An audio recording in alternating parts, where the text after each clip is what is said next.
there's a problem in the world that cannot be solved with blue painter's tape, then that a project engineer is not qualified to solve it. I've built things out of blue tape before that would boggle a desk engineer's mind.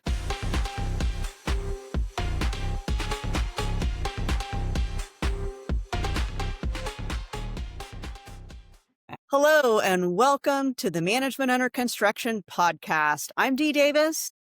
And I'm Brad Wyant, and it is my last episode on the cast, so we're not going to get real deep or serious on this one. We're just going to have some fun. We're going to play the questions game instead. We've come up with some questions for each other that we've been curious about as co-hosts, and we're just going to ask each other some questions and talk about them. It's a lot like the dating game, only we're not dating.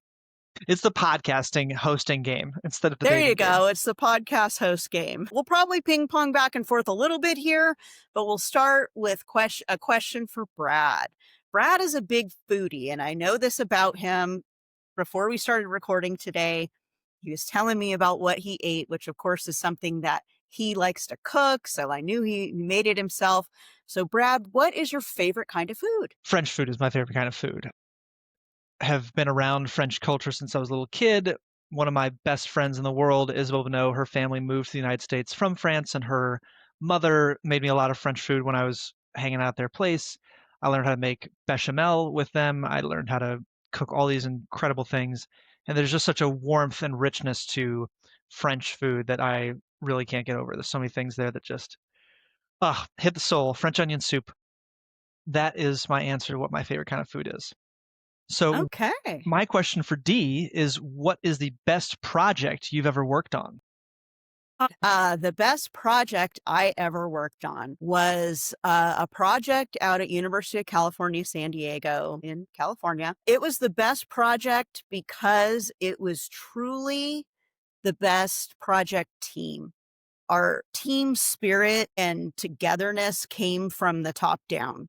From the gentleman who was the owner's rep, I was the mechanical. It was one of my last projects as a mechanical contractor before I moved to the owner's rep side. And the cohesiveness, the trust, I don't even know how to say it. We had some really tough problems on that job, and we just stood beside each other every step of the way. It was truly the most magical people project experience that I've ever had, and I've never been able to replicate it as hard as I've tried.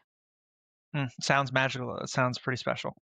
It was that high performance team job that you always hear about, and people say, oh, we had a high performance team. I'm like, I was there. No, you didn't. Once you've experienced it, you really are always looking for that again. It's like experiencing a high of some kind. You're like, wow, it really is possible. And you just want to find it again. But it has to go from the top down. And when you're trying to push it from the bottom up, it's a really tough row to hoe. Not that I haven't had great projects besides that one, and I've had some great teams and some great experiences, but that one was the piece de resistance of projects for me. Very cool. Have you had a favorite project, Brad? Yeah, and it wasn't the big Hallmark crazy project. It was a small project. I think my favorite project for my career is probably the restroom expansion project at Union Station in Los Angeles. I worked with some awesome people on that project who really took a lot of time to educate me, to make me a better performing employee, to make me a better member of the team. And I had this incredible opportunity to just get deep into some very interesting challenges and do whatever was necessary to solve them.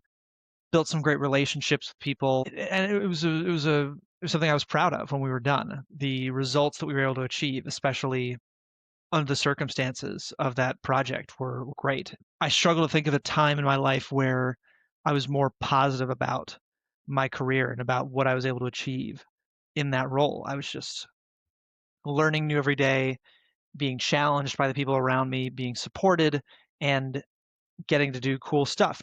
Comparatively, I was 24. I could do that work with my eyes closed now. I was certainly at the beginning of the learning curve, which is the most fun place to be.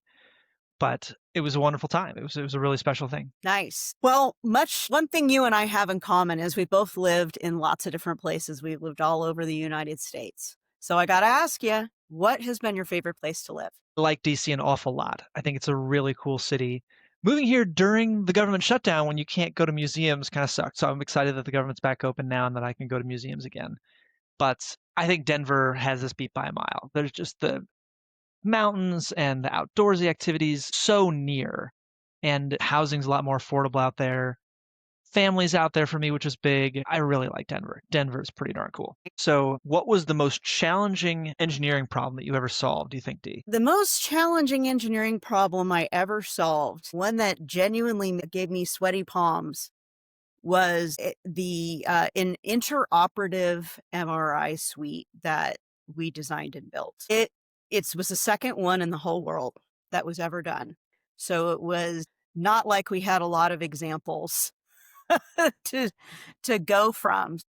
What it is a an MRI. So I think most people know what an MRI is. It's where they use magnetic resonance imaging, MRI, to take pictures of the inside of what's going on inside you, right? And an interoperative MRI means that the MRI machine is in an operating suite. So there's a patient open on a table, and you bring an MRI in and scan the patient while they're open on the table. This particular application was for brain surgery. So you have brain cancer, there's a tumor, they bring you in to do surgery on you. One of the things that happens all too often with these kinds of surgeries is they do the imaging before to help guide the doctor as to where the tumors are that need to be removed. And then they go in and they can only do what they can see with their eyes. And cancer, sometimes you can't see, and you need to get good, clear margins with anything that you take out with cancer. So what you get with an interoperative MRI is you think you've got it all. You bring the MRI machine in and you scan them again Before you before you close? close them up, and you make Mm. sure that you got it all. It's state of the art. Last I checked, there's about 10 of these in the world now. They're very, very complicated because you have all the challenges of an operating room and all the challenges of an MRI. You can't have any metal, and it moves. So there was an operating room on each side and then a space in the middle where the machine sat. We called it the MRI garage, where it sat in the middle between these two rooms, and there was a rail that ran between all three of these spaces. So you could move the MRI machine to this operating room or that operating room as needed. The complications of doing all of that, it had to stay on the rail, so where the steel was underneath in the floor Mm. below mattered. Where the steel was above mattered. What kind of conduit and piping was in the overhead ceiling space mattered. And it was all run from this control room where, again, you can't have any metal. The Gauss lines go pretty far out. These are very strong magnetic field that's in these spaces. So it's a very, very challenging job. I had to learn more about flooring and magnetics of steel and things I never thought in my whole life I would ever have to learn. And on top of it, they put this on the second floor of a building. So usually MRIs are on the first floor, almost always in a building. There's a reason for that. They're very, very heavy and they're very, very complicated, and you have to put lead shielding in these rooms and all these kinds of things. They put it on the second floor, which, because there was an operating room, that's where all the operating rooms were. And it was connected to an existing building. So this is where the truly sweaty palms came in. We had to pull out a section of window. We had to make removable windows into this connecting spine between the two buildings, fly it in, roll it across the floor without damaging the floor, into the space, down a corridor, around the corner, and then hang it on the rails, all without hurting anyone or shutting an operating hospital down. I don't think I've ever had so much stress sweat in my whole life was flying this magnet in. The magnet company, the company that supplied the MRI, insisted on being the ones that held the contract for the rigging and setting and moving of the magnet because of the liability. It's a very expensive piece of equipment. Mm. Well, they hired people that had no idea what they were doing. So it turned out to be really, really, really challenging. They showed up unprepared with no real plan. Safety was a huge deal. We had to swing it into the building, and build a little platform to set it down on because these things are not made to go into an elevated platform like that. So it was tough. That sounds very sweat inducing. I'm almost surprised the MRI manufacturing company said they would do the rigging. I would think if it were me selling those things, I'd be like, freight on board, your problem. Shows up there and the warranty is off. I don't care anymore. That's crazy that they, and it's crazy that then they would also hire bad riggers, but I guess not out of the realm of possibility if they have no idea what they're doing because they never do that kind of thing. But I get it. Holy cow. Yeah, rolling something in on a first floor is radically different from a safety standpoint than drifting it into a building in an operating facility on a second floor. Wildly different. My friends, Keith and Michelle, who have tons and tons of construction experience, were there to help me. And yeah, I think all three of us left in a stress induced sweat at the end of that day, but we had zero incidents, 100% safe. Yeah, that's the one where you go get a beer, not just because it's time to celebrate, because your hand's still shaking a little. Wow. Okay. So, what is your guilty pleasure? I have many, but I'm going to pick the most guilty and the most enjoyable. Just sitting and doing nothing. Life has been pretty busy for me lately. I have moved many times in the past couple of months. Life's been a little bit up in the air. Was at one company, now I'm at another company. It's just been, haha, it's been crazy. And every weekend has been filled with, I got to take care of this. I got to do this life admin thing. And I've just been trying to fill life with all the things that you want to do once you're back into the world in a certain way of thinking, I guess. I certainly felt like grad school was a bit of a pause on life, and now I'm back to life as normal. Just taking 15 minutes to sit and not do anything. It's just right. It's very good. I think those of us that are wound a little tighter, especially in our industry, we're achievers, we're list makers, box checkers. That whole idea of sitting still is like, oh, it's a terrible idea, but we got to do it once in a while. And when you do it, it feels so good. It's almost like there's something to all that meditation stuff you hear about. It's like, oh, okay, I guess.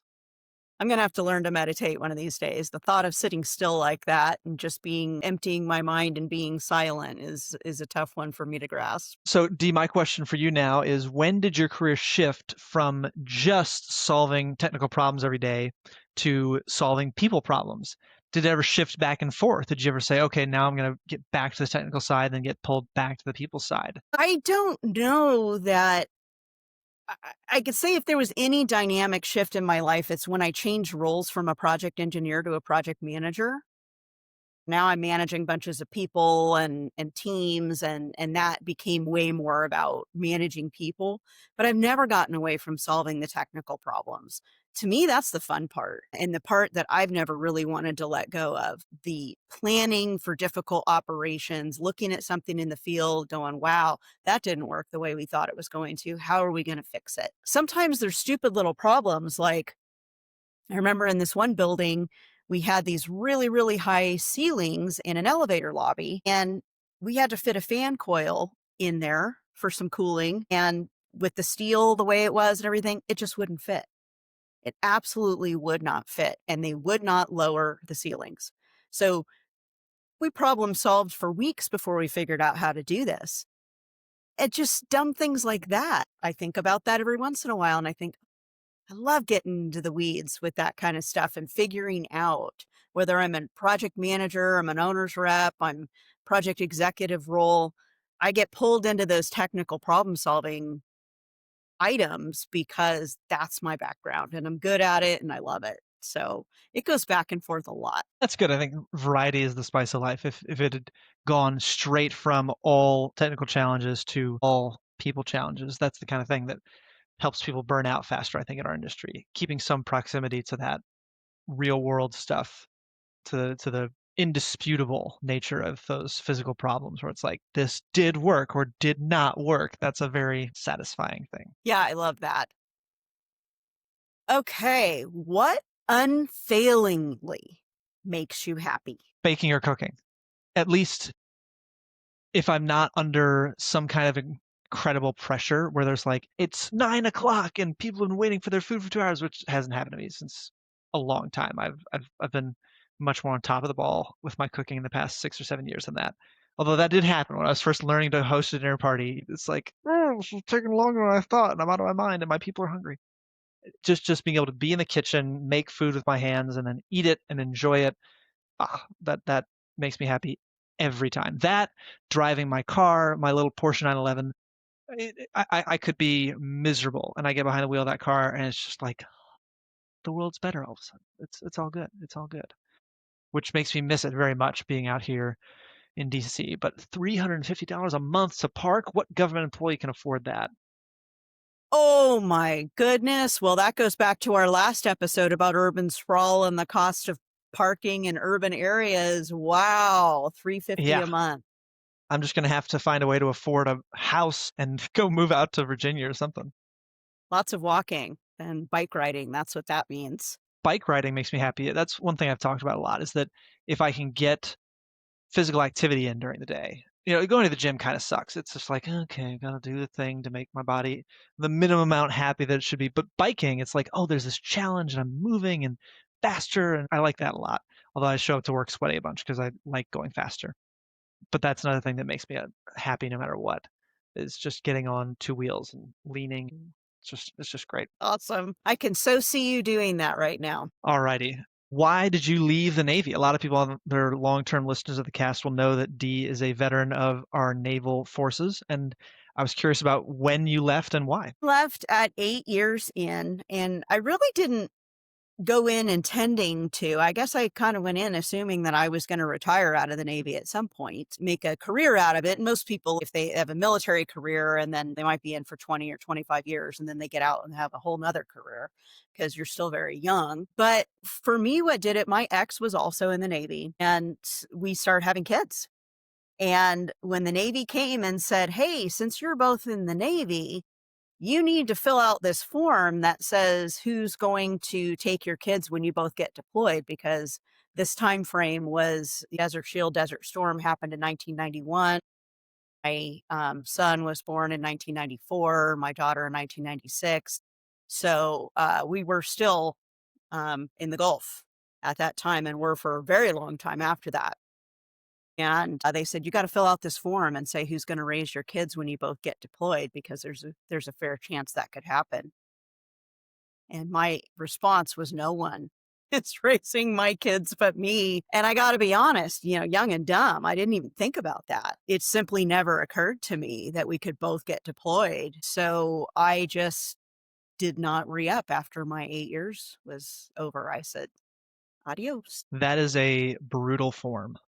Like, as far as forms go, perhaps no other form I can think of has such mental, emotional implications. That is a brutal, brutal thing. Wow. Thank you for sharing that. I still wish sometimes that I was able to stay in longer, but I wouldn't be who and what I am now. And I love that I was in the Navy and I love that I got to do that for as long as I did. I had some really cool, fun experiences that I mostly can't talk about because I was in naval intelligence, but it was a great time. I wouldn't change it for the world. I'd tell you, but then I'd have to kill you. Exactly. Exactly. Okay, Brad, what would most people never guess about you? This is a tough question because I'm pretty much an open book. My personality is a little bit gregarious, some might describe. Come back to me on this one. I don't know. Maybe your musical theater background? No, people know that. Like, that's one of the see. The problem is that I talk about myself too much, and that's part of being a musical theater kid is needing the spotlight. It's not as if I'm leaving very much to people's imaginations, is what it is. The next one's kind of tough too, though. Okay, unless okay. you What's had the next one? already came up with your answer. I haven't. 5 I'm words totally that you would use to describe yourself. gregarious, bubbly, hospitable, enthusiastic, kind, I guess would be where I'd go to I'm describe gonna me. throw intellectual into there because it's one of my favorite things about you, besides all those other things. I I am love such a how deep nerd. intellectual you are. Yes, you're a very deep thinker, and you're a very, very thoughtful person, and I love that about you. I think it's one of That's your very best kind. qualities. Thank you. I appreciate that very much. That's too kind. We're gonna have to come back later in the cast to something that people would not guess about me. Okay, so this is one of those almost like a silly game show question. If you could go back in time to any time period or any place, where would you visit and why? This is a really interesting question. I think probably California, especially Southern California in the late 50s, early 60s, because the car scene there at that time was just another thing. This was the time when the Mustang was just about to come out. The first generation of kids born after World War II were about to get their licenses.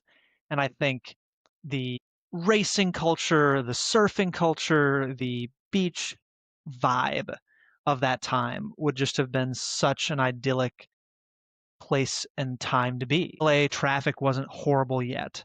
The oil crisis wasn't going to hit for a while, and the music and everything was still cheap. Movies, Hollywood, all that stuff. That would have been a really cool place and time to be, especially being straight white male.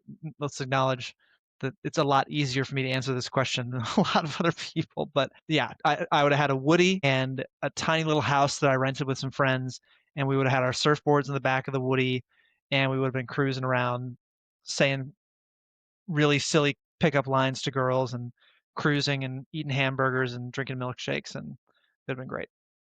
It would have been a 90s and 60s movie. It sounds great to me. Yeah, yeah. Probably not such a So great time to be a woman, but, great time to be a guy. exactly, it's like so many parts of our history. So even now, some might say, even now, the privilege of being straight white male is just it's great. D, how did having children change you as a person? Boy, howdy, did it change me, and I think it changes most people. I guess if it doesn't change you, I would be concerned about what that means for you as a parent. I suddenly became an obsessive clean freak. That wasn't even a thing before. I know people jokingly talk about having OCD issues about different things. The floor, the bathrooms, the kitchen, all those things for me. Having kids just triggered it. It just turned it on. And not that I was a huge slob before, but like messy doesn't really bother me. Must be clean though. Must be sanitary. That was definitely something that came with kids. I think having kids has a tendency to make you more cautious. Where when I joined the Navy, for example, at 17, the thought of going to war and dying for my country didn't bother me in the least. I would have been proud to have given my life for my country. I was a little more hesitant to give my life once I had kids because I had someone else to live for who was going to take care of my kids if I something happened to me. So I think having kids made me more conservative and more careful for a long time. The whole duration of my kids being young and needing me made me more cautious and more conservative. And then as my kids got older and more independent and didn't need me so much, I went back to jumping out of airplanes and rappelling off of mountains and riding really fast motorcycles and doing some of the more dangerous things that I really like doing. I waited till I was 40 to jump out of a perfectly good airplane. Not that I didn't want to do it for many years before that, but my kids were too young. Yeah, I just didn't wanna take the risk. So, yeah, being conservative, clean freak, I was very, very concerned about setting a good example for my kids in every way possible, not just with the kind of human being that I am, but with, um, how I treat other people, and everything you do as a parent, you're an example for your kids. They're watching everything you do and say, especially the things you don't want them to watch. They always pick up on those words that you don't want them to pick up on. They're going to pick up those first. And so it makes you want to be a better person, I think, or at least it did for me. good answer. That's beautiful. That's really special. But okay, going back to something you said there, this is the thing that not many people would guess about me. I cannot stand heights. Natural, man-made. I know I've done it a lot with people on the job, get up on the scaffold, that kind of thing. I will never be jumping out of a perfectly good airplane. I have no desire to be up in high places, climb trees. I climbed trees when I was a kid, but like I was telling someone this story the other night. When I was 21, I was just about to finish up my undergrad at Santa Clara, and we were throwing the football around on the quad, and I had to climb up into a tree to get the football back out of it because I was the idiot who threw it up there. I remember being at the top of that tree and throwing the ball down and like, oh, it took a long time to get the ball down there. I need to get down right now. And that was the first time I remember being like, oh no, forget this. I do not want to be at any kind of height ever again without a lot more safety than this.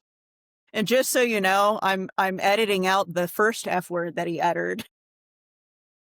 Yeah. That tells a lot about how you really felt about being at heights. Mm-hmm. It's a good thing that we have these editing tools at Dee's disposal. Whiskey, wine, or beer? There's no competition. It's going to be whiskey every time for me. I'm not a beer drinker. I never really have been. Not to say that I've never drank beer, but it's never been my go-to. I do like wine, but I will pick whiskey every single time. Whiskey, bourbon, scotch, those are definitely my go-tos on a regular basis. And by the way, I never would have guessed that you were afraid of heights because you have daredevil aspects to your personality. You like car racing, you like speed. I would have never guessed that heights would have been an issue for you. So I guess we're not going to go visit the Space Needle together, huh? And go on the clear platform. My sister, who was afraid of heights also, we did go do that the year before she passed. We did go to the Space Needle and we went out on the clear platform. And one of my favorite stories about her, she was terrified of heights, but she wanted to do it and she crawled on her hands and knees. It was hilarious. It was one of the best memories that I had with her. We were laughing and crying and she was on her knees crawling out there, but I have a picture of us. It's actually the picture that's on my Facebook page right now of us standing on the clear platform with the clear plexiglass thing, and she did it. You can do it too. I know you can. Okay, the clear plexiglass thing, I could do that. It's like when you go hiking and there's a pretty steep fall off if you slipped, or if you're at the edge of a very tall building, like where there's only a railing preventing you from falling. Those are the kinds of things where I'm like, not about it. I'm on the eighth story of the building I live in now. I'm looking out over my view. It's a great view, and I never get stressed about this view. But if there's only a guardrail, then I'm like, okay, I'm good. I need to step backwards. So the Grand Canyon's going to be fear inducing for you because there's no railings. If you've ever Yeah. been to the Grand Canyon, it's gorgeous, but you can walk right off the edge. And people do it all the time, trying to get right on the edge to get a selfie, which is silly because you can't tell the difference in the picture, but not And for I know you. how clumsy I am. I know how stupid I am, which is pretty darn stupid. And I will just be in the car. I will be 10 feet away from the edge or in the car is where I will be. 10 feet from the edge is a good choice. Okay, next question. Who is your favorite author and what kind of books do they write? This goes back to middle school days. This was the first author that I really connected with. Clive Cussler was a underwater explorer for a long time, and he wrote a bunch of great books, including Raise the Titanic, about his hero invented named Dirk Pitt, who was the head of special projects for NUMA, the National Underwater Marine something or other. And he was basically Indiana Jones, but for underwater. And so that required a lot more engineering and stuff that this person had to do. And he also owned a bunch of cool classic cars and lived in an airplane hangar out at Reagan, where he had a Pullman sleeper car that had been converted into like an apartment. And it was this cool young boy's fantasy of what being a grown up could be.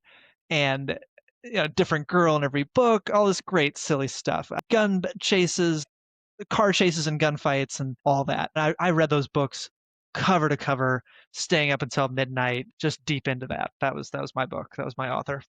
Sounds like a cross between Jacques Cousteau meets 007. Totally, exactly, and there was always some, like, national security like, one of the ones was this plane that had been downed, and there was some kind of secret data aboard, and it turned out it was the, way to make some horrible chemical bomb or something, and it was just like, but now the governments are involved, and now all this other stuff, and talking about it like this now makes you wanna pick up one of those books back at my parents' house and take it back out here and read it. Well, I've certainly heard of Clive Cussler, but I don't think I've ever read any of those books. I'm gonna have to go check it out. They're pretty trashy. I mean, they're not what we would call high art.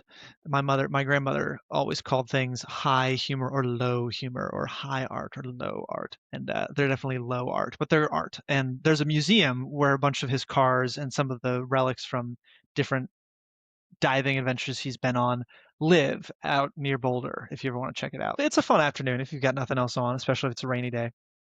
What album would you bring to a desert island for a year, presuming that you have some way of playing this album? Well, I gotta tell you, I love music just like anybody else loves music, but I'm not one of those people that obsessively plays music constantly and has to always have music around me. But when I do turn it on, my number one favorite group ever is Queen. So it has to be Bohemian Rhapsody. It's just really, there is no other album or song that I would rather hear at any moment in time. Great album. I mean, some of that stuff just get goosebumps thinking about it. Well, and the movie is even great too. You know, if you've ever seen the movie Bohemian Rhapsody, it's all about Queen and all about the writing and production and the challenges that they came up against in trying to get Bohemian Rhapsody out because it was so unusual. I think the album that it initially came out on was called A Night at the Opera. And it was so operatic, which is exactly why, and it was so unusual. And it was long, it was very long. An average song is, 2.5, 3 minutes. Bohemian Rhapsody is 8 minutes or something like that. There's been a lot of song sets that have been much longer, but at that time, it was far longer than any song. And so the record companies didn't want to produce it and get it out there. That story is told a little bit. And of course, there's some Hollywood in there, but the story is told in the movie Bohemian Rhapsody if you haven't seen it yet. Well, it's like the lyric from that Billy Joel song, "The Entertainer." That if you're gonna have a hit, you got to make it quick, so they cut it down to 3:05.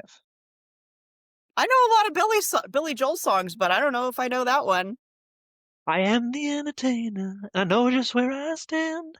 Another serenader and another long-haired pen. That one. I think I've heard it before, but it's not one of my go-to Billy Joel songs. So Brad can sing. So hey, just another Brad Wyant talent that we are uncovering here on the cast. He can sing. Recording. We're gonna have to delete it, and that'll be fine. You do not want to hear me sing, I could tell you that. Okay.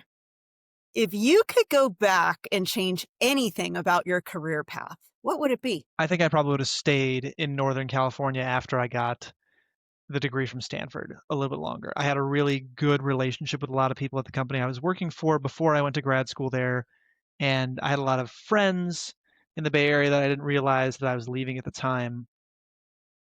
LA worked out great. I am so thankful for the career things that happened there, for the friend things that happened when I lived in LA. But at that young age, I didn't realize what I was giving up by leaving. Job that I moved there for did not work out anyway. So I worked for a company for 4 months and they gave me nothing to do. So I left. And no, if I'd known that was going to happen, I would have been like, no, I'm staying and I'm going back to work for the company that I started with. I think the older I get, the more I realize deep relationships within an organization can really serve you and can serve the mission that you're trying to execute on, whatever that is, can make you happier and more fulfilled at your work.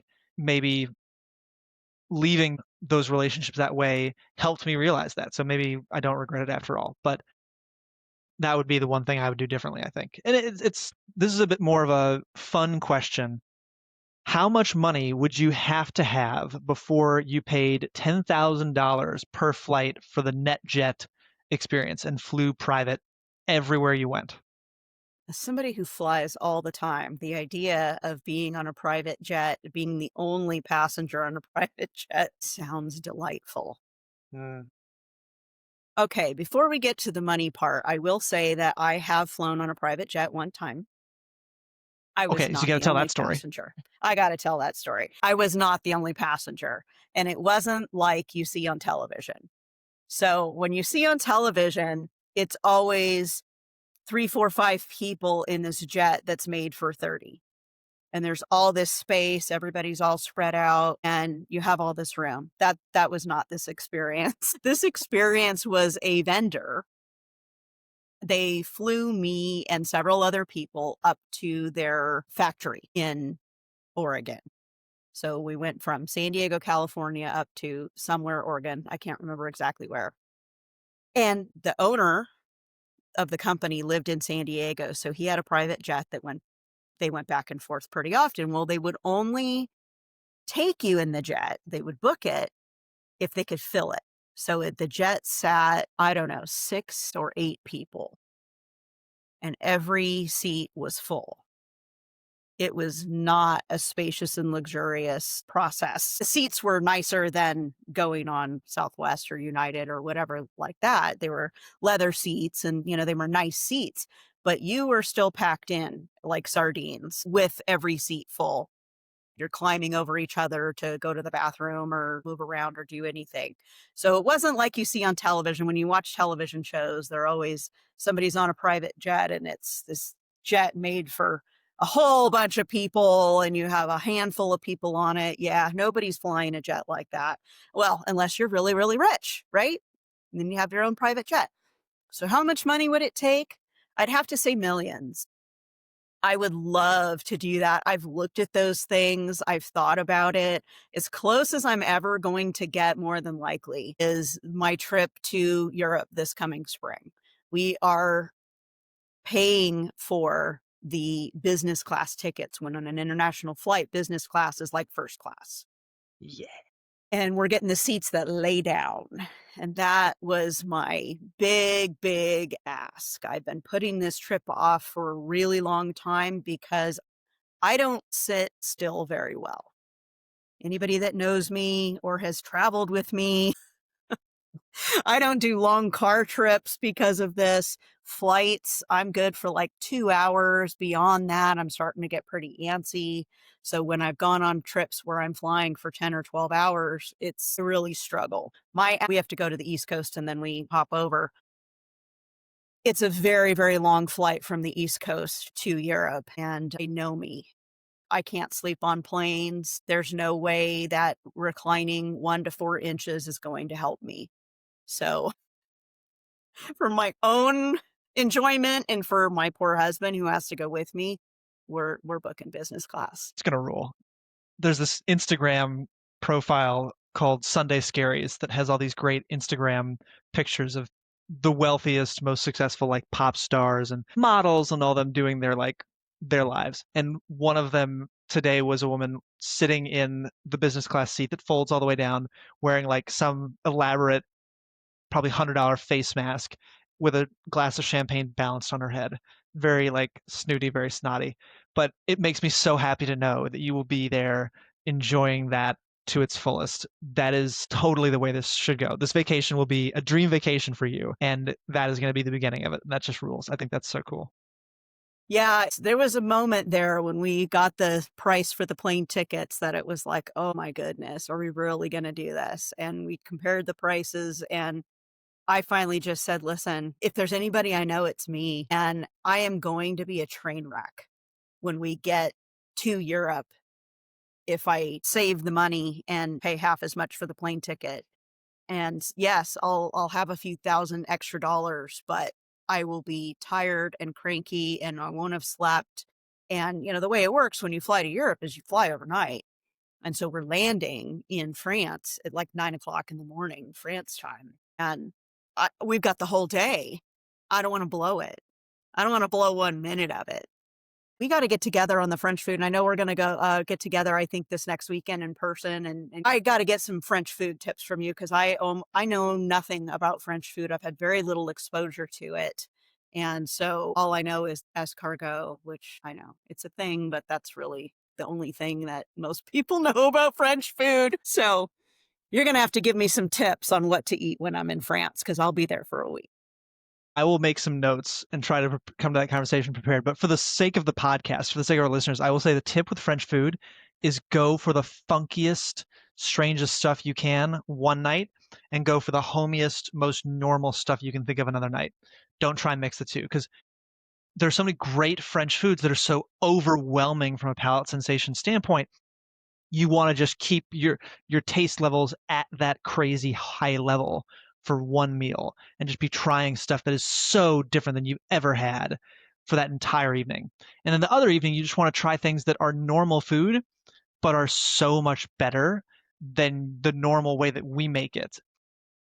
There are laws in France about chicken and how chicken can be raised and how they have to have enough space and how they have to be of a certain genetic quality and all these different things.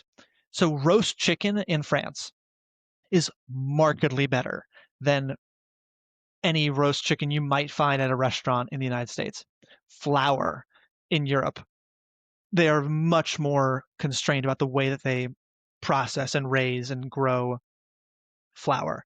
And just a simple pastry in France is going to be so much better than our pastries because of that. A truly spectacular soup in France is just going to knock your socks off. It's going to be a very plain sounding thing. It's just some butter and some eggs and some cheese, and but whatever that is, it's just going to be off the charts compared to the version that we get here.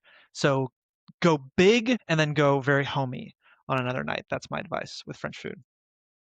The food, I gotta tell you, is the part that I'm the most excited about. I mean, I'm excited about the history and the architecture, and I'm a big nerd when it comes to stuff like that. But I am also very excited about the food because I keep hearing from people who've been there before about the food. And I'm a gluten sensitive person, and everybody says that not only is it very easy to eat gluten free there and they're very knowledgeable about it, but that there's a very high chance that because of what you mentioned about the flour, I'll be able to eat whatever I want with no problems, and I can't wait to find out. Totally. I'm so excited to be like getting texts from you at 1 a.m. being like, this is so delicious. That is what I expect, by the way. Yes, you absolutely will be getting that. I don't know what time it'll be for you, but it's definitely gonna happen. Pictures, and I'm gonna just go full on American over there. Let's go. I'm so here for it. So, who is or was your biggest celebrity crush and why? I think it has to be George Clooney. Such a typical, 50-something woman answer, I feel like. Uh George Clooney just I'm sorry, but the man's a hottie.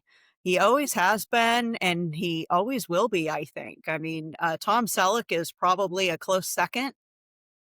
You know, I remember growing up watching, Magnum PI, as a teenager in the '80s, and, I mean, he was good looking then, and he's just as good looking now. So, yeah, George Clooney is my number 1. Tom Selleck is probably my close number 2. And I think, And most women my age or even a little older than me would say about the same. yeah, for sure, for sure. Is this the George Clooney of like did you watch the TV show that he got famous on first, or was it mostly the movies for you? I don't even know what TV show he was on. Yeah, he was on some I'm hospital not a show. I huge can't TV remember. show person. Okay, So I think he wasn't he on like ER or some show like that? General Hospital, ER, one of those. No, it wasn't that. It was like Ocean's 11. Like Yeah. that's prime number 10 on a scale of 1 to 10 Clooney for me. Well, if you want to break your scale, and I swear to God, he did a movie called Out of Sight that was based on an Elmore Leonard book. Elmore Leonard wrote Get Shorty, which became the movie with John Travolta and I can't remember the other actor's name. Written a bunch of great books that have been turned into movies. And he wrote this book called Out of Sight, where George Clooney plays this bank robber and explores what it's like after that guy gets out of prison. And I swear to God, there's no hornier movie than this movie. It's him opposite J Lo. Jeez. Yeah, like peak these George Clooney and J Lo. It's yeah. Watch that movie and yeah, yeah. That's all I have to say about that. My gosh, I loved her in Enough. That was a great movie. She was awesome in that movie. Put that on my list. Yeah, it's a good one.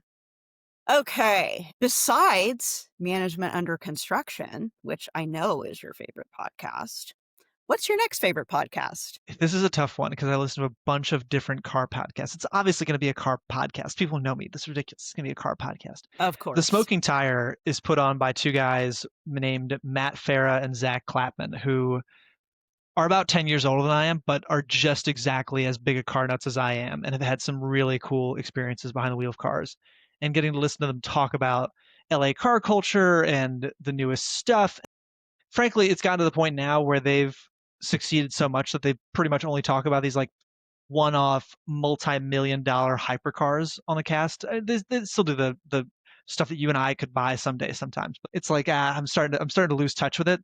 But just hearing their passion for cars and being re-energized myself by that, because hardly anybody I've ever met is as big into cars as I am. So when I meet somebody that's like even a little bit into cars, I'm like, I just dive in and they are like, okay, whoa, which is a fair reaction. It's a fair reaction to the way that I behave about cars. It's a little bit crazy. So to have that experience with those guys is a cool thing for me. I've ever introduced you to my friend Paul, but very good friend of mine. He's also in the industry. We've worked together and remained good friends throughout the years. And he is the same car guy you are. He's obsessed. In fact, I was cleaning out my car yesterday and I was cracking up because whenever he gets into my car, he's just gets disgusted. I'm a kind of person that my car is a mode of transportation. Yes, I love my car and I'm protective of my car, but it's a mode of transportation for me. It's not a passion. And he gets my car and he's like, "Did you ever clean this thing? It's got dust on the dashboard." And I'm like, "Yeah, not really. The time when I think about my car is when I'm in it driving it. Other than that, I really don't think about my car." So no, but so I cleaned it yesterday. I vacuumed it. I wiped all the dust and cleaned in the windshield, the whole thing. You guys would be proud of me. That's good. That's good. Taking care of your car enough for it to continue to be a car is the right amount. And if that means keeping it sort of clean on the inside for you, then that's good. I have to tell a story for a minute. So I'm dating this girl. She's great. And we were having a conversation in her car as we were going out to go hiking. And she was like, and this headlight inspection, okay, all of the East Coast states, Virginia, Massachusetts, Pennsylvania, have a car inspection every year where you have to have it inspected for safety. Colorado should do this. We should do this. We don't do this because we just want trucks to continue turning over on I-70. And she was complaining that it was going to be that it was $150 to polish her headlights to buff them out. And I just had to shut up. Not gonna contradict. But here's the thing. Here's what I actually feel. I had a buddy of mine in grad school pay me, I think it was 25 or 35 bucks to buff out the headlights of his car because he was going to keep it for a while. And the difference in headlight performance when they've yellowed over and they're really foggy to when they're clean and you can see, truly night and day, which is the intent of headlights, is to make it more like day. So I get the bare minimum thing on cars. I get that people view them as transportation, but when you just let some stuff go that's like important safety stuff, it's like, no, but then you're just don't then just get rid of the car. Then just get a new car or get rid of it. Don't have a car if you're not going to do the minimum things. So that Yeah. was my. Oh, I absolutely am fully into car maintenance. My dad made me learn how to maintain my car before I was allowed to drive. Oil changes, tire rotations, changing tires, tune-ups. I had to learn how to do all that stuff before I was allowed to start driving. And that stuff has served me well because in times when I definitely didn't have the money to pay other people to do things, I knew how to do them myself. So I definitely recommend that for anybody. I'm astonished that anyone would pay to have their headlights buffed out. You can go buy the material at your local Napa or whatever auto parts store and do it yourself for less than $30. Why would you pay someone $150 for that? I was surprised by how much this kit I found cost. I think it was like 30 bucks. And if you don't already own a drill, which can be a pretty expensive purchase if you're just getting out of college or if you don't do handy person stuff yourself, then yeah, I could see how I would pay somebody if I was just like, I don't even know if I can do this. I'm in a rush. And that's how these companies get you, because anybody in the state of Virginia can be a state licensed inspector. So it's like, well, if and this was her point, which is totally valid. If she's listening to this podcast, it's already over.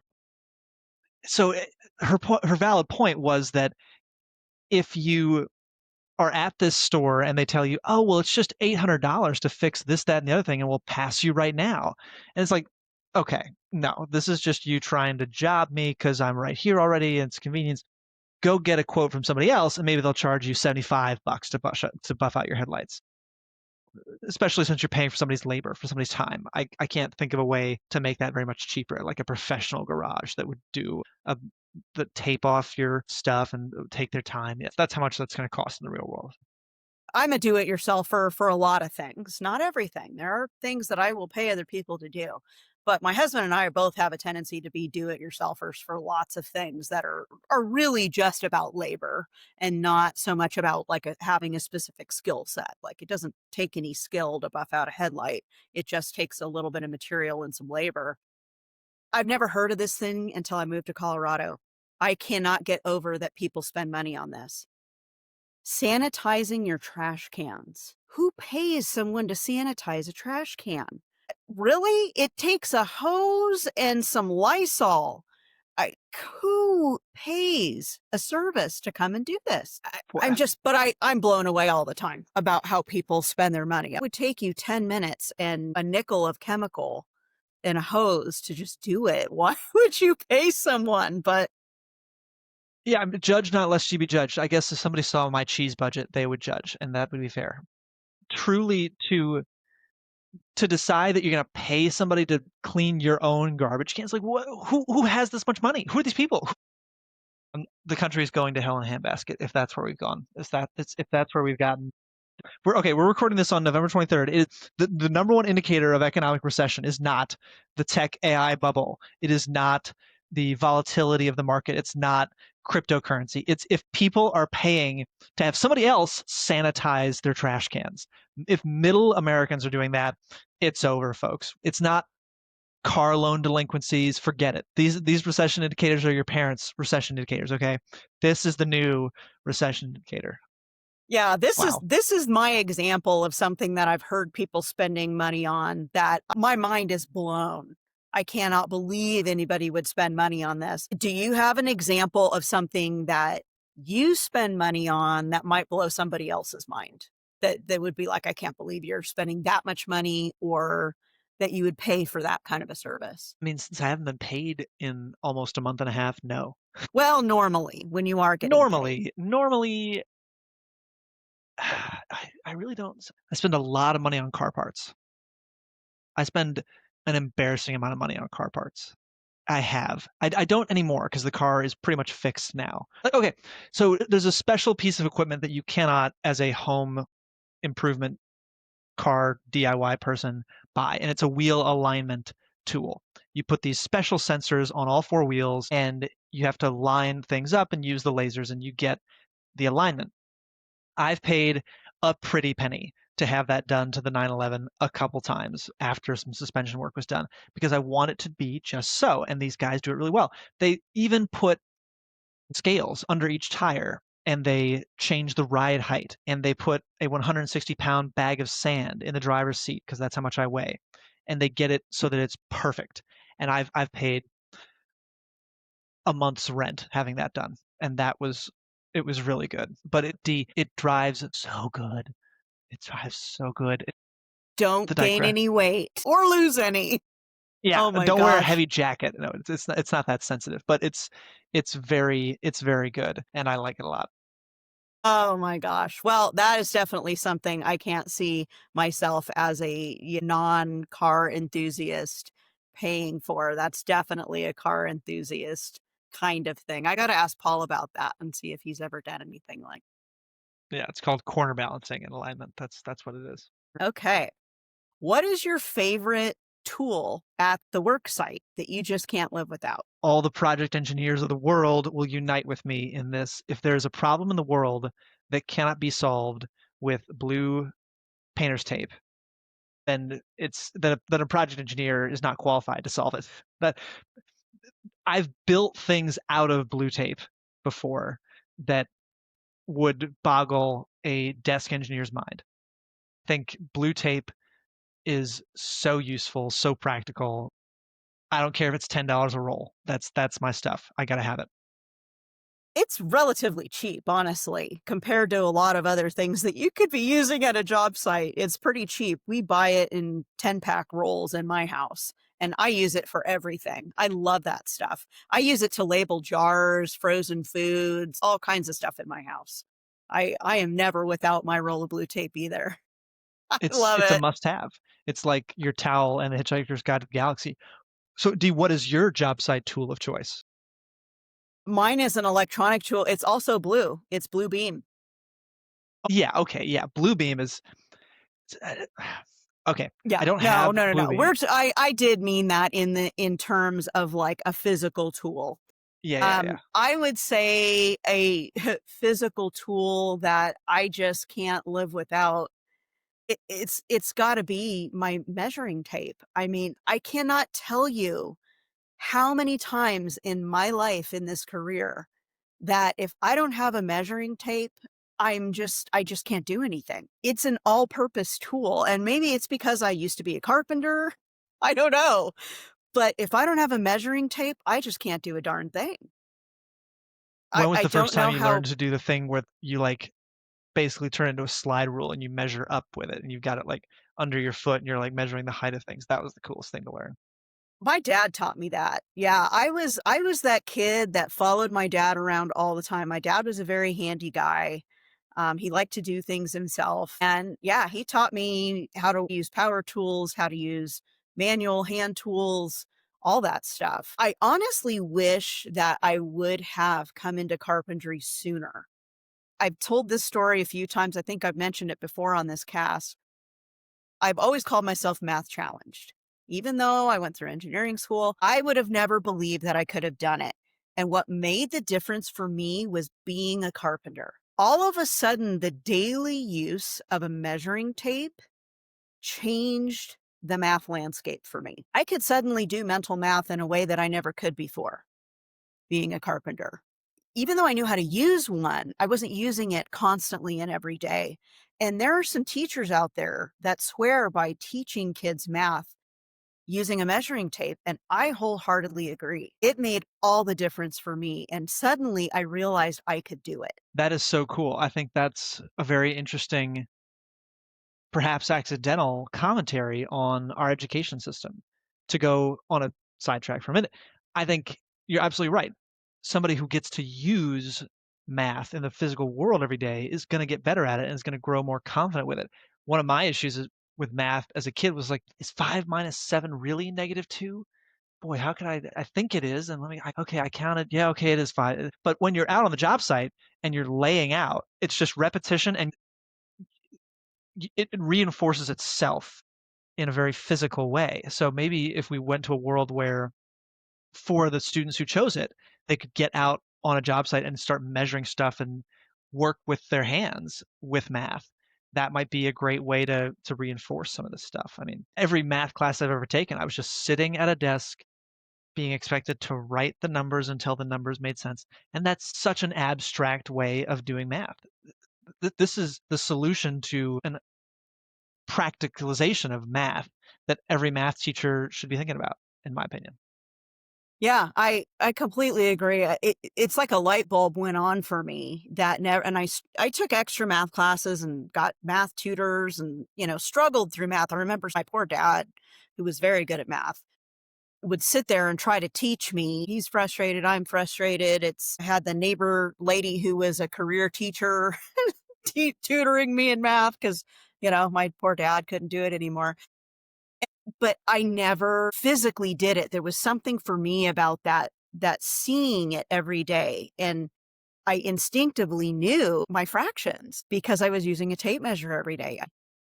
And I also was better able to gauge things visually. I knew what 10 feet of board looked like.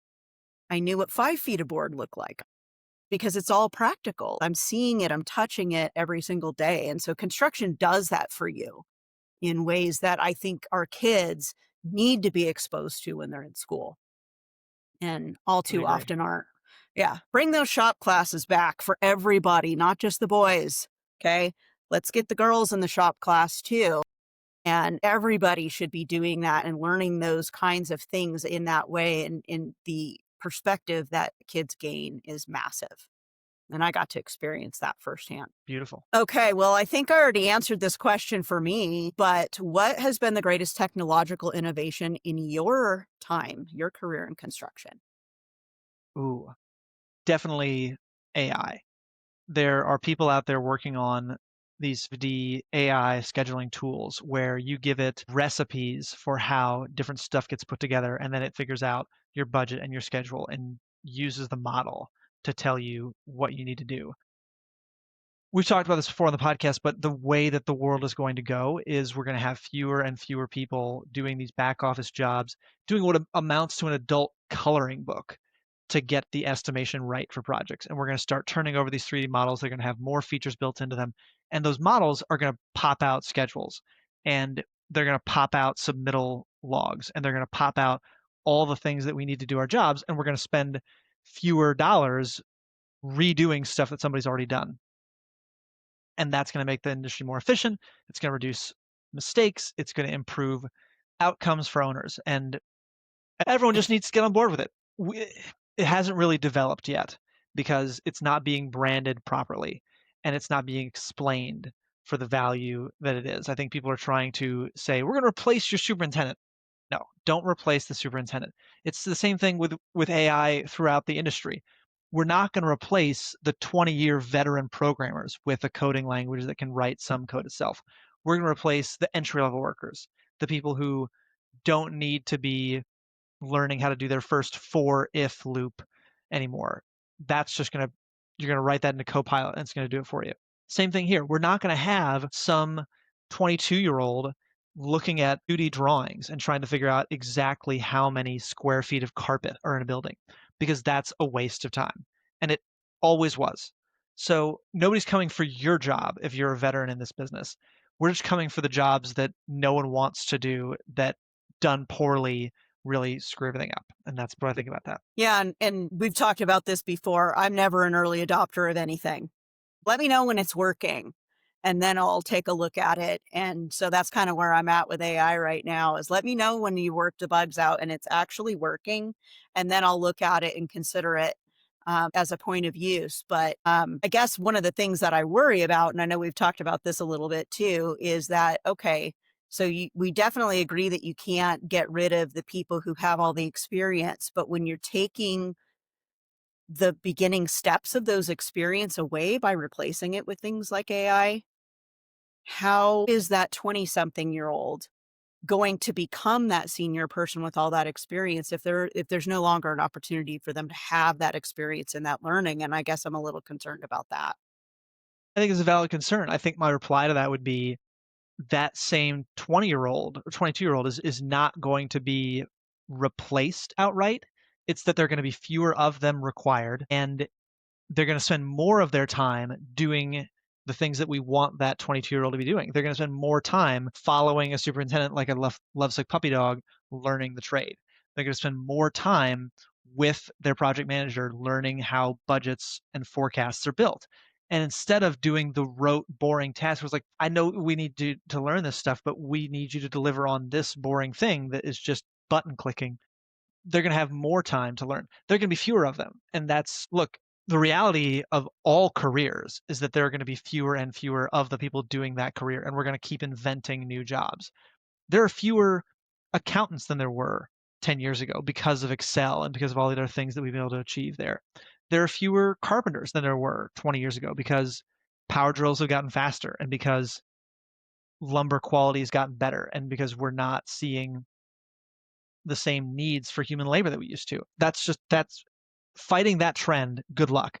But the people who are the best at that job, the people who are the most interested in doing it, are going to be the people who stay around because they're going to be able to adapt. I get the whole early adoption hesitancy thing, but the people who are most hesitant, the people who are most reluctant to adopt, will be the first out of whatever business they're in. We've talked about that too, staying relevant as you age into your career. You're now a 20 or a 30-year veteran in your career. You have to stay relevant. If you don't stay up to date with technology and you don't stay relevant, you're going to work yourself out of a job real fast. That is a fact. Okay. What is your favorite episode of Management Under Construction? I've got a good index here of some of our episodes. The guests we had on who did the sales talk, that was just such a fun conversation to be part of. Aaron with Ryan Herco was such a fascinating conversation. Hearing about his role, his view on sales and the industry as a whole, and how to be a great salesperson was such a refreshing take on what that job is and such an insightful look into the different careers that this industry offers. I think that would be my favorite. Well, it's one of our highest rated and most downloaded episodes, so I'm not surprised that's one of your favorites. It's in both audio and video. It's one of our best performing episodes. So thank you, Aaron. If you're listening, you continue to be our top guest at Management Under Construction. So, Dee, what country in Europe would you most like to retire to and why? Well, I haven't been yet. As I mentioned, I'm going in the spring. From everything I've heard from other people who have been before me, I think it would probably be Italy. That's what I'm expecting to love Italy the most. We're going to France, Italy, and Greece, and those are really our top, like, if this is a once in a lifetime, I'm never going to get to go back kind of trip. And we planned it that way just because you never know what life holds. We hope to go back many more times. But I think France is something that you have to see in your lifetime. There's so much history there. And for me, there's a lot of military history, which is one of my big driving factors. I'm going to Normandy. One of the big driving factors for me going to France is to go to visit Normandy. Italy, it's Rome. I think you could spend an entire 3 weeks in Italy and still feel like you didn't want to leave based on everything that I've been told from people who have been before. The food is apparently just over the top incredible compared to what we know as Italian food in the United States. And I love Italian food. Who doesn't love Italian food? And I'm just so excited for all the history and the art and the architecture. And the people are supposed to be just warm and welcoming and amazing. And I expect to not want to leave. It's a very compelling thing, and especially with the way that the world economy is going right now. Europe could be a pretty fabulous place to retire. Your money carries you pretty far as retirement in Europe goes. Yeah, especially if you stay out of the metropolises, living in Rome or living in Paris or Sure, something sure, like sure. that, maybe not so much, but there's lots of other places in some of the rural areas I understand are very beautiful. All right. Last question of the cast, and this is going to be a controversial one. We're going to split our audience here. Does pineapple belong on pizza? Why or why not? You're about to go to Italy, so you can't tell them if you have the wrong opinion here. I expect you're not finding pineapple on pizza in Italy. I think that's a The very mob will just American come to your thing. house and you won't be seen again. That's what's going to happen. You'll be done. Yeah. Oh my goodness, I can imagine. That's probably insulting to an Italian. I'm neutral myself. Now, I'm not going to order it, but if it shows up on there, I'm okay with it. It doesn't bother me that it's there in the right context. I've had the ham and pineapple pizza, and it's good. It's not my go-to pizza. I can't even remember the last time I've had it, but if you put it in front of me right now, I'd eat it. Good So answer. I like that. I'm kind of pineapple neutral. I like pineapple in general. So I'm kind of pineapple neutral. What do you think, Brad? I'm pro pineapple. That was my favorite pizza when I was a little kid, and I caught a lot of flack for it in middle school and high school. A bunch of like Midwestern suburb raised kids being like, "That's so un-Italian. That's so American of you." I'm like, "Yeah, but we're from the Midwest, all right? Cincinnati has Cincinnati style chili, which is just not chili at all. That's a whole other story. I really like My. the Hawaiian with the Canadian bacon and the pineapple, the salty sweet. And now what I do is I slice jalapenos and I put those on there with it. And that Hmm. starts to get A little delicious in a quick. spicy, and so now I kind of want to go have one. I have not even thought of that in so long, but now that you bring it up, it sounds pretty good. I just had a dinner party for some friends last night and I made a bunch of pizza, everybody. And the last pizza was, I had everybody go around choosing what they want for the toppings for their pizza. And the last person put pineapple on, and somebody at the table was like, I will not be eating that one. And it was like, okay, cool. Look at you, look for whatever. It's like, just pick it off. Let's go. It's just, but there you go. Maybe Each the their own. next most controversial topping for pizza would be anchovies. Yeah. You're Okay. either a So lover or a hater, I'm thinking. yeah, nobody is like, I'm okay with them either way. People are like, it needs to be there or absolutely effing not. And I'm game for anchovies, especially if it's like the right crust and it's a very light sauce and I need some seafood in my life. I need to not be around anybody that's gonna smell my breath for the rest of the day. Here's the job site nightmare. Imagine being the person who brings in anchovy pizza and the office just smells like anchovies for a week. That is a hate crime. That is You might as well microwave fish. Like, just forget about it. That sounds terrible. Yeah, I am on the anti-anchovy side of the boat for that one. I don't do seafood of any kind. So I've had uh, Caesar dressing, which has anchovy paste in it, yep. which I didn't even know for the longest time. I used to get Caesar salads all the time when I would go out. I'm not much of a Caesar salad person anymore. I used to eat them all the time. I had no idea there was anchovy paste in it. And every once in a while, you would get almost like that stronger taste, but most of the time it was pretty neutral until I went to this nice restaurant. I think I was on a date and I ordered a Caesar salad and it came with an anchovy on it, Yeah. like across the top of the salad. I was like, what is that? They're like, it's an anchovy. I'm like, why is there an anchovy? And they're like, well, there's anchovies in your dressing. And I'm like, there is? I did not eat the anchovy. And I continued to eat a Caesar salad for a long time after that. But yeah, I don't know. I'm kind of over it now. Very fair. Very fair. Well, Brad, I cannot thank you enough for being my co-host. Oh, I'm not going to cry. For being my co-host for the last 2 seasons. It has been truly an honor and a pleasure to have you as part of Management Under Construction. Look, miss you so much. We get to talk every single week, and now I know we're going to talk less often, and that makes me sad, but I hope that you will come back as a guest now and then, say hello to the listeners, Would love that. and That would be a privilege. best of luck to you on your new adventure. I knew I was going to cry.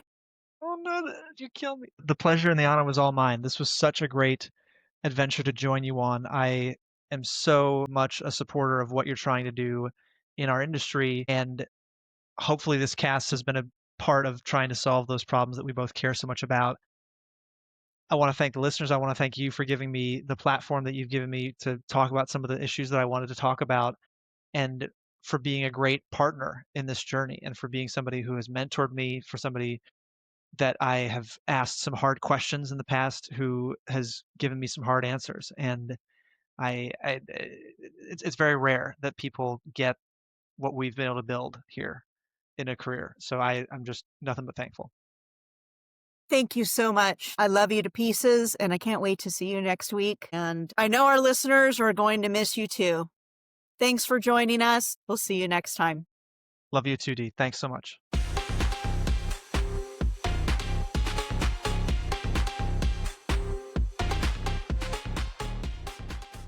Watch us on YouTube at YellowstoneProfessionalEd.co. Don't forget to like, share, and follow us. Apple, Spotify, everywhere you listen to your podcasts. You can email us with questions, comments, and suggestions at heydee@managementunderconstruction.com. That's HEYDEE to get me or Brad at managementunderconstruction.com.